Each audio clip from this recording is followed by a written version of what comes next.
Hello everyone, এটা নিয়ে আমি সেকেন্ড বার গ্যাংটকে আসলাম। আগের বার গেছিলাম গ্যাংটক থেকে সিকিমে। এবার কোথায় যাচ্ছি সেটা জানতে হলে অবশ্যই মিনি ব্লগটা কন্টিনিউ দেখো। এটা হলো দিনের বেলার এমজি মার্কেট। এবার চলো তোমাদেরকে আমাদের রিসর্টটা ভালোভাবে দেখাই। রুমগুলো খুব পরিষ্কার ছিল, আমরা দুটো রুম নিয়েছিলাম আর খুব সুন্দরভাবে সাজানো ছিল। ওয়াশরুমটাও খুব সুন্দর ছিল, বাট ওটা আর দেখায়নি। এটা ছিল আমাদের রেস্টুরেন্ট আর এটা ছিল রিসেপশন। স্টার দিয়ে খুব সুন্দরভাবে রিসর্টটা সাজানো ছিল। এবার সবাই একটু মজা করে ইন্ট্রো দিচ্ছিল। এটা দাদা, এটা পিসে মশাই, এটা পিসি, এটা আমার পার্টনার দিদি, আর এটা হচ্ছে আমার দাদা। এই যে যাকে দেখছো, ইনাকে তো আমার মিনি ব্লগে নিতেই হবে, কারণ আমার আর দিদির খুব ভালো বন্ধু হয়ে গেছিল ইউরো। আর একজনও আছে, ওটা প্রচণ্ড শান্তশিষ্ট। তারপরে আমরা চলে আসি এমজি মার্কেট, গ্যাংটকের ফেমাস জায়গা।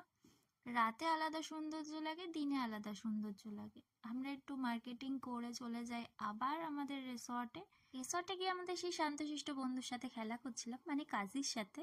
দুজনে আমাদের খুব ভালো বন্ধু হয়ে গেছিল। আমার মিনি ব্লগটা এইটুকুনি ছিল। কেমন লেগেছে অতি অবশ্যই কমেন্টে জানিও।